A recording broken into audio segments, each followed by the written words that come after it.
Lihat nggak sepedanya apaan tuh?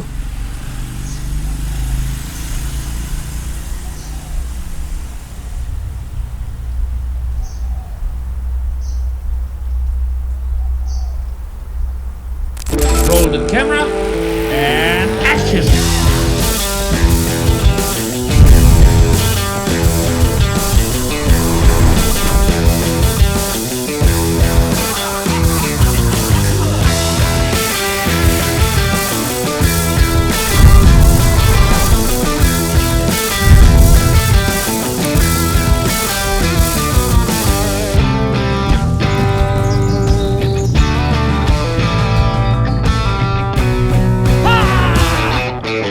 Let's do this. Rock and roll.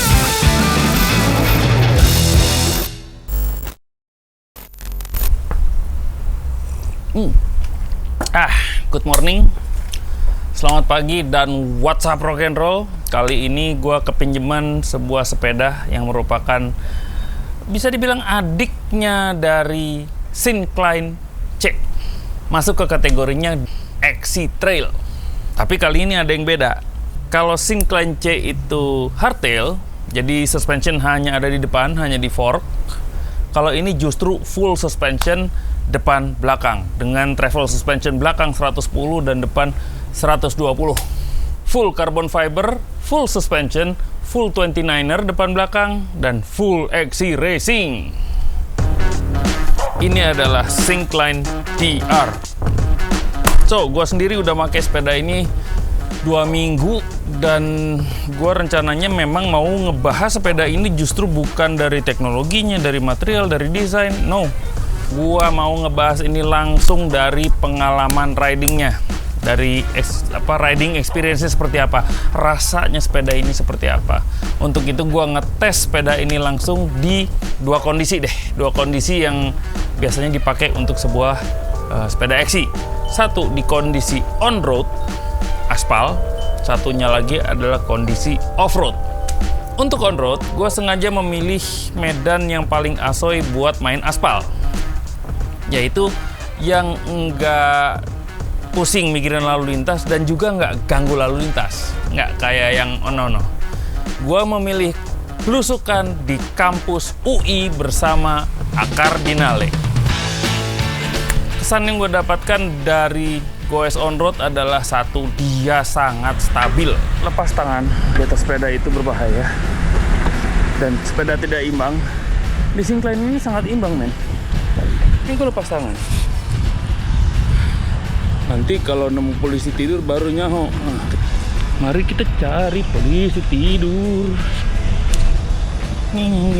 Tuh ada polisi tidur kan, tuh polisi tidur tuh.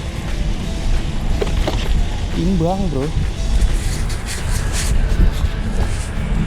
Di sepeda-sepeda yang udah pernah gue coba untuk nyimbangin sepeda begini tuh gue perlu agak mundurin badan gitu. Ini enggak gitu.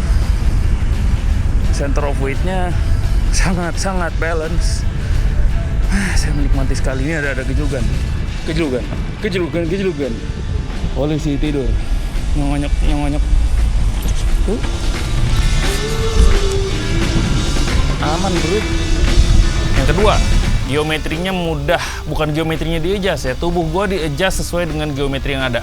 Untuk fitting di sepeda ini dengan mudah. Gue bar roll mainin dikit aja udah langsung berasa perbedaannya. Saddle maju mundur, naik turun dikit aja udah langsung berasa perbedaannya. Sangat mudah, sangat praktis, sangat ringkas dan singkat semua adjustment itu. Pedalingnya sangat efisien terutama ketika di lock. Ketika gua lock, itu otomatis fork depan akan nge-lock compressionnya. Nggak full dia mati, tapi dia menjadi keras compressionnya. Sementara rear shock, itu lock mati. Otomatis ketika gua pedaling, tidak ada bobbing sama sekali. Setiap tenaga yang gua keluarkan untuk si pedal, itu langsung diterjemahkan ke ban belakang. Sepeda menjadi kayak praktis hardtail. Tahu? Nah, nggak ada going.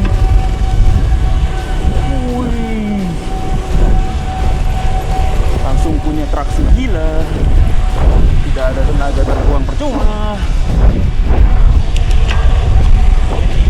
Berikutnya adalah enteng. Enteng yang dimaksud ya selain memang bobotnya enteng, 13,4 kilo, mau naik tangga, seksi banget nih gotong-gotong.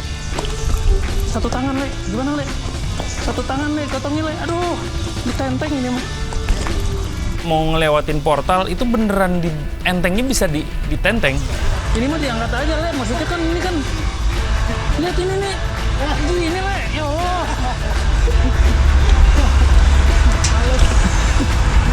Gitu kok, Le. Itu satu.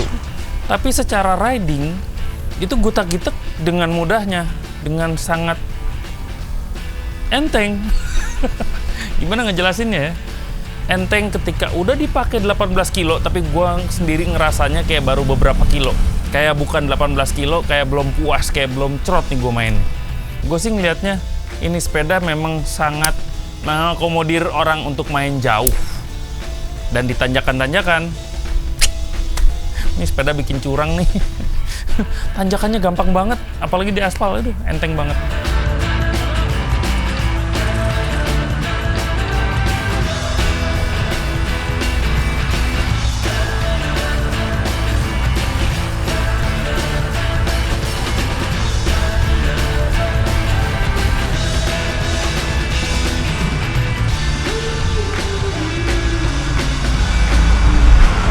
Gimana? Tidak terasa sama sekali. Gak terasa? Oh iya. Ini ya. Aduh, berat ini. Yes. Aduh. Pusing terasa. Malu beda ini, we. Aduh. Ini udah di pelur curang ini. Aduh.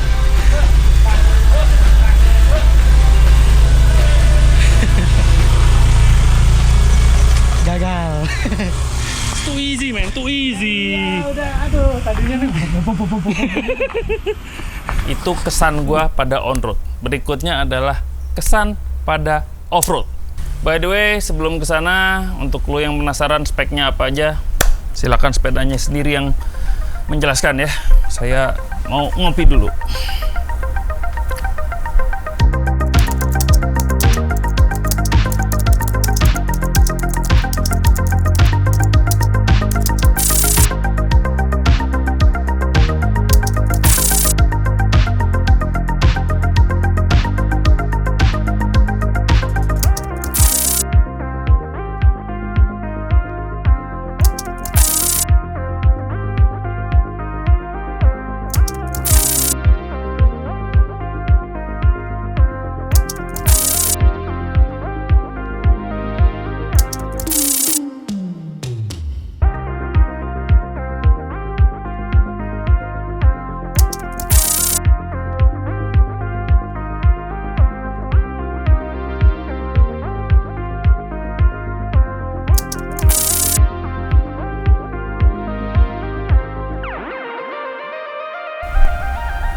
Udah.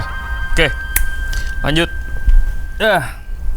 Untuk off-road, gua sengaja ngetes lagi-lagi di hutan UI Bike Park, tapi di kondisi yang cukup ekstrim. Pas gua ngetes ini pas pengumuman pemerintah kita sedang memasuki era cuaca ekstrim itu loh. Jadi hujan nggak berhenti-berhenti, genangan air di mana-mana. Gua masuk hutan UI di kondisi super licin, basah. Akar-akar basah yang licin tentunya. Wih, akar bertebaran. Hajar.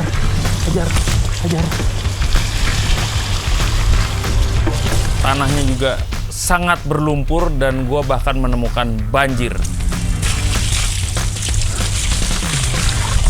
Hop, masih dapat akar genangan air. Banjir di hutan. So, kesan yang gue dapatkan untuk pertama gutak-gitek di belokan-belokan UI, hutan UI yang amat sangat random, plus dengan akar-akar yang gede kecil sembarangan itu, gue ngelihatnya nggak ada masalah, no problem at all. Malah karena sangat enteng, dengan mudah gue ngeringanin atau ngangkat ban depan dikit untuk ngelewatin akar gede, itu mudah sekali. Sepeda juga stabil, mungkin karena dia udah boost, udah 148, depan juga udah 110, jadi sangat jejek gitu. Jujurnya untuk ban ini kan Maxxis Recon ya, rollingnya sangat bagus. Cuma agak melintir-melintir kalau untuk medan yang basah dan terutama berlumpur. Itu kayak traksinya memang kecil ya. Kan gue biasa pakai traksi gede, pakai Minion DHR lah, pakai Magic Mary, terus ujuk-ujuk Recon yang amat sangat tipis-tipis gitu knobnya. Itu memang agak kewalahan. Wih. Iya, Recon tuh tidak cocok buat muddy, buat lumpur licin. Nggak cocok. Iya, melintir. Wah. Melintir-melintir. Meskipun melintir, nyimbangin diri tuh set balik lagi cepet gitu. Masih ada traksi yang nempel. Dan ini terbukti paling gede justru ketika tanjakan. Ada yang curam, licin, dan ada yang nggak terlalu curam, cuma perlu effort gede karena teknikal penuh dilintangin sama akar. Kita lock dulu semuanya. Kita lock, kita kecilin giginya. Bismillahirrahmanirrahim. This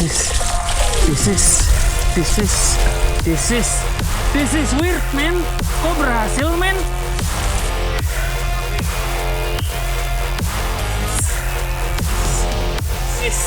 This is weird, man. Kok berhasil, man? Gua pikir gua nggak akan bisa lewat tanjakan super licin keramik itu. Gigi entengin 1, 2, 3. Cobain. Kan aneh kan? Kok bisa ya? Curam bro. Kok bisa bro? Aneh kan? Kok bisa ya? Curam bro. Kok bisa bro? Dengan ban begini, tanjakan securam itu, kondisi licin, keramik, aneh aja bisa lewat. Hujan amat deras dan kita sedang mau mencoba tanjakan switchback. Curam enggak, landai juga enggak, dan sepanjang jalan dihalang-halangin oleh akar. Switchback berat.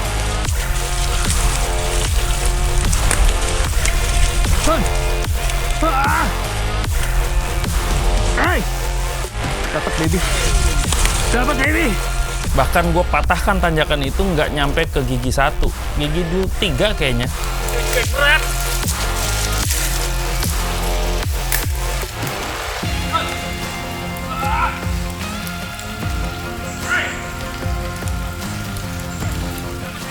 Ketika nanjak tuh dia menjadi sangat efisien, pedalingnya menjadi dep gitu, nggak ada pes nggak gitu.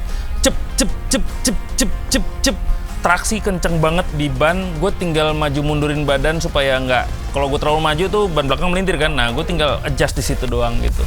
Bisa ngunci suspensi adalah sebuah kemewahan di sepeda ini, dan saya sangat menikmatinya. Untuk itu ditanyakan dia sangat impresif.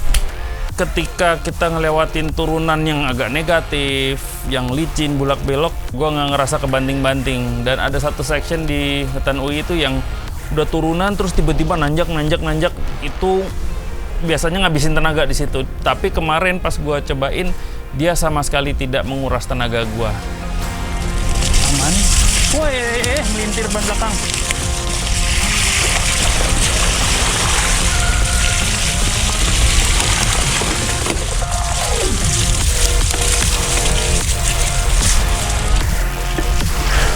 Woi.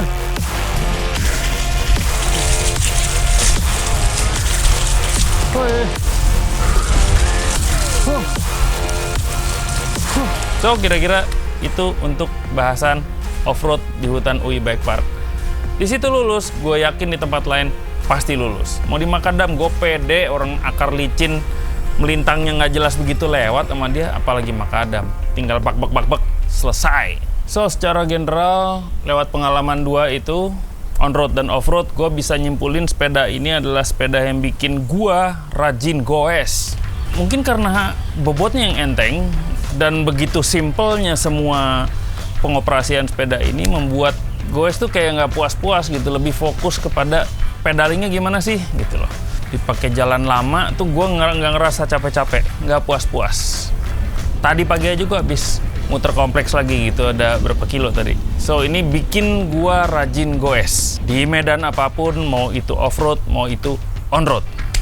Paling ada satu yang harus dibiasain aja, yaitu ketika antara mau naikin dropper post sama nge-lock shock, itu suka ketuker nih antara dua tombol ini nih. Mau naikin dropper post, loh kok malah jadi nge-lock gitu. Atau lagi mau naikin dropper post buat pedaling, malah unlock gitu, malah jadi nguak-nguak, dropper post nggak naik. Itu aja sih. Ini jadi terlalu mudah tertukar nih antara dua ini. Satu lagi yang jadi catatan adalah ketika botol minum dipasang, itu nyentuh dan bergesekan sama si rear shock. Ini bisa PR sih ke masa depan. Tapi untungnya dia punya dua mounting botol minum. Satu di down tube dan satu lagi di seat tube. Tapi ya sayang aja kalau misalnya bisa bawa dua botol minum sekaligus kan lebih ciamik. Secara personal, buat dimiliki itu sangat versatile. Belusukan tanpa tujuan bisa dengan mudahnya. Mau dipakai buat latihan, endurance, sangat bisa. Dan ini sebenarnya dirancang untuk racing, buat XC race. Jadi sebenarnya udah all in, lu dapat sepeda all in one, enteng, agile, tidak ada bobbing, udah. Buat gua sekomplit-komplitnya dan sepeda yang sepanjang masa akan selalu kepake. Ketika dulu di Syncline C5, gua ngerasa mulai tertarik untuk punya sepeda XC, bukan cuma main doang, tapi punya sepedanya khusus XC. Tapi ya masih gitulah, masih asik main DH, masih asik main trail gitu. Tapi setelah gue pakai Syncline DR ini, gue 100% kebelet banget pengen punya sepeda XC dan khususnya sepeda ini pengen. Jadi please, Rodaling dan Polygon, kalau nggak ada diskon, please ada skema nyicil 20 tahun dong. Gue pengen banget sepeda ini. Yang mau nanya harganya berapa, langsung aja ke Rodaling. Gue nggak mau bahas geometri dan harga di sini. Gue bener-bener mau testimoni gue betapa gue sangat menikmati sepeda ini. Oke, thanks for watching and I'll see you in the next video. Rock and roll guys.